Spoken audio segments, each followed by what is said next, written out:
I grew up watching the Teenage Mutant Ninja Turtles. I think the animated series came out in 1987 when I was 5 years old, and then the live action movie came out in 1990. I was 8, and so it was like perfectly geared towards someone my age, and I loved it. They were funny, they were referential, they made a lot of references I honestly didn't understand, and in retrospect were even outdated by the time they were making them, but still. Um, and I started taking karate probably because of the Teenage Mutant Ninja Turtles. My dad bought me nunchucks because of the Teenage Mutant Ninja Turtles. I was just kind of obsessed with them. I had the toys. My dad was a big like garage sale toy buyer, and at some point I remember he got a box full of Teenage Mutant Ninja Turtle toys from a garage sale, and yeah, I just loved them. I loved especially those like early versions of them. It was like a joke I would like anecdotally make from time to time, which was, and before any of this came our way, was, I like of Teenage Mutant Ninja Turtles, of all those words, like the teenage part was always kind of like the most underexplored part in my head, and kind of the most interesting in a lot of ways. I think a lot of my career has been like intrinsically tied to kind of like the high school teenage genre. And so I'd always thought like it would be really interesting to explore them in that way, and especially because, from my understanding, like every version of them has been like performed by adults. And I don't think they've ever had teenagers actually voicing the Ninja Turtles. And to me, yeah, again, as someone who like on Freaks and Geeks, that was always like such a thing that they were trying to like instill, is like I was 16 and I was playing a 16-year-old, and it was super bad. We tried to cast kids who were like actually like 17 and 18 and like around the age, and so to me, like it was always so fundamental to making a thing about teenagers was to cast actual teenagers if you could, and that again, like that idea was so like underused in the franchise, and so yeah, so then we got a call. One like that was a thing. That was a conversation we had, and then we got a call.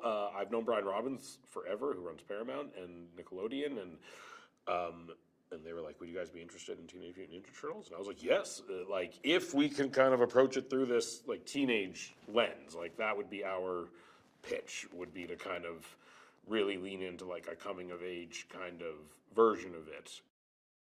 The story essentially is that we meet the Ninja Turtles, and they have been mutated from turtles into kind of turtle humanoid creatures at a young age, and they have a dad who's a rat creature who has raised them, who was a rat.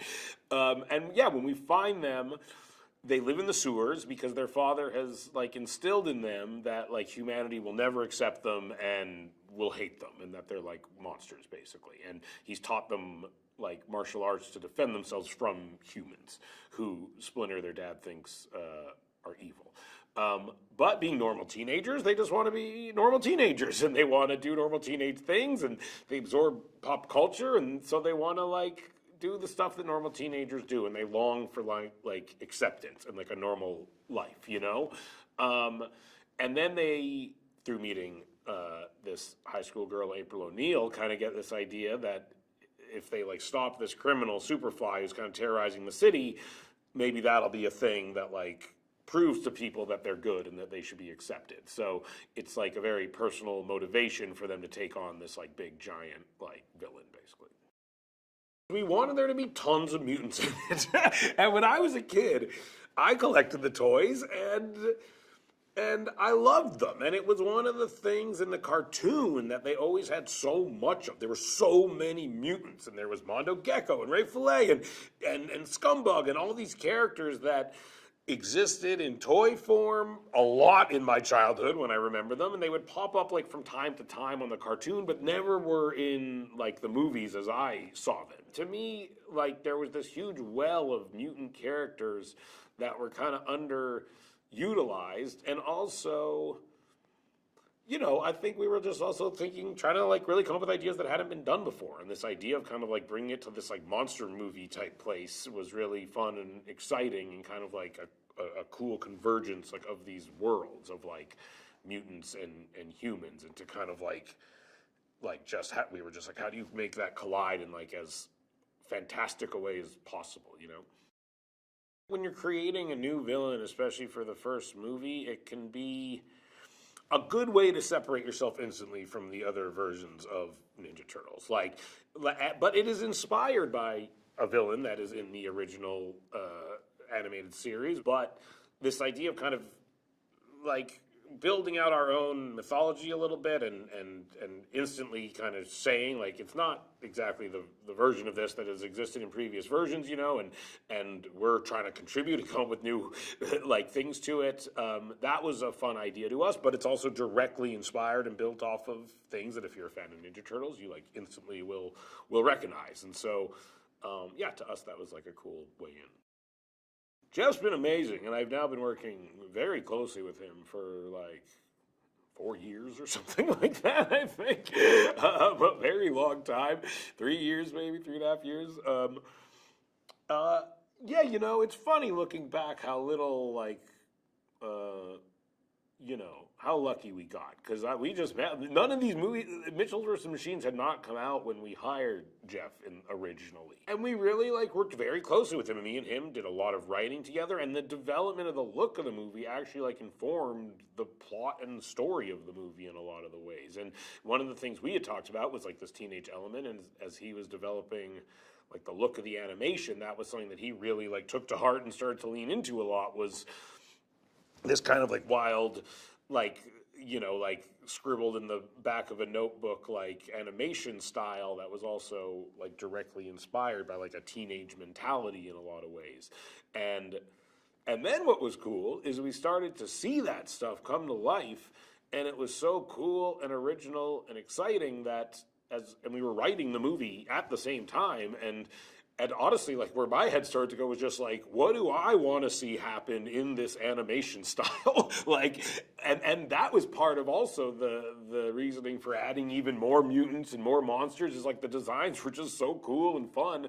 We were just selfishly just I want to see more of this. What else can they do in this style? This world was created that really feels like the concept art and has the energy of the concept art. And to me, when I'm watching it, I'm constantly rediscovering how cool it looks, which is great. My first desire was to have the kids record at the same time. And that was a thought I had, was we should just try to have them all in there together. And it was going fine, I remember, the first day. And then I remember, we took a break and we were in the recording studio, and they were all in the recording studio we were in. They had this tiny little banquette, a booth, a little tiny booth, a restaurant booth. And they were all four of them, crammed into this booth, and they were just bah, bah, bah, bah, oh, you did this shot, oh, yeah, bah, bah, bah, bah, bah. That's what you like, you eat that, oh my God, gross, eat that. And it was and I remember going in to get a coffee or something and seeing them in there and being that is funnier than anything we've done in the last 2 hours. Just them talking and actually being themselves, just going at each other and trying to interrupt each other and all that stuff. It was so funny. And I remember going back to Jeff and being this is what we have to do. That energy they have is that's what we have to capture. And it's honestly so hard. These recordings are not set up to have people overlapping each other and talking at the same time. And it is not how it's designed. And it took us several sessions to build a situation where they could actually fully interact in the way that they would. They come on screen, and I feel within 15 seconds, the audience is they're teenage boys. And you don't see them as these turtle things anymore. You're instantly oh, they're just teenagers. And that's kind of the best part of why the movie works in a lot of ways is you feel you know them, and they're just regular guys, so you're rooting for them, and they're very sympathetic because of that, and you really want them to be accepted, and you want people to see them the way you as the audience see them, and you're I love these guys. I think Lauren, my wife, was the one who suggested Jackie Chan, and I think it was an idea that I dare not even have thought of. And she knows I'm obsessed with Jackie Chan, and she, I imagine, suggested it because she was sitting next to me on the couch as I was watching my 500th Jackie Chan movie over the months of the pandemic, and literally I don't think I've seen every Jackie Chan movie because there's a lot of them, but I've seen, I'd say, almost all of them, and I truly think he's like the greatest living comedian, and I think like he's like a marvel. Like I put him in the category of like Buster Keaton or like Charlie Chaplin. Like he is not only funny, but he is like physically capable of things that are like elusive to most, and then the idea of Jackie Chan came up, and it was like, oh my God, that would just be absolutely perfect. And it did seem like a real long shot, but he said yes.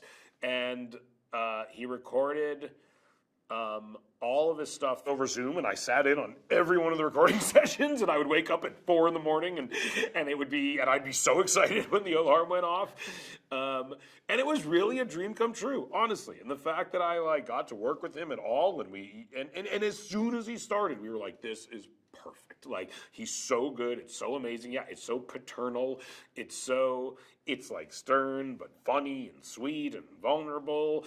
But he has kind of like an instructive presence to him, but he also is, very warm. And it's like, it's one of those things where after you hear him do it, you're like, oh, there's nobody else that could have done that.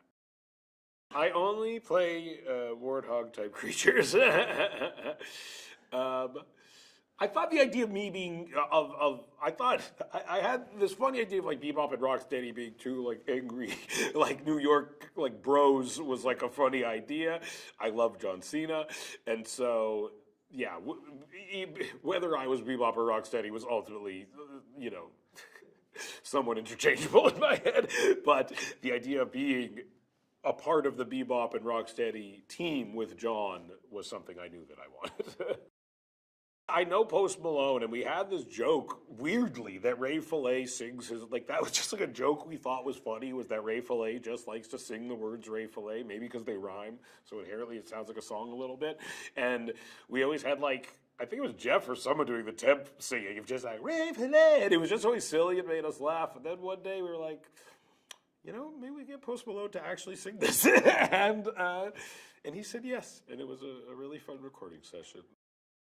I think actually in the cartoons, Leatherhead is like a New Orleans, like alligator. But we made we remade Leatherhead into a Australian crocodile, I think, which was just funny to me. And I inherently, honestly, think Australian accents are funny.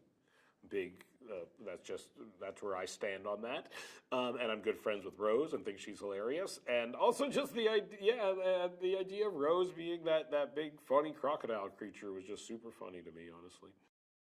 We were aiming for a movie that everyone would like, and that was really something that this seemed like a good opportunity to do, was make something that like I loved as a 41-year-old man with no children, and that that the other people involved, Evan, a 40-year-old guy with 2 kids, and the other writers of the movie, and people on the movie, and everyone was making a movie that they wanted to love, and we were all such different people that we kind of had this attitude that like if we all love this and we're all passionate about this, we're all clear about what we think is good and bad, and we're all really bringing our voices to this, then hopefully we'll come up with a thing that like everyone can passionately love and respond to.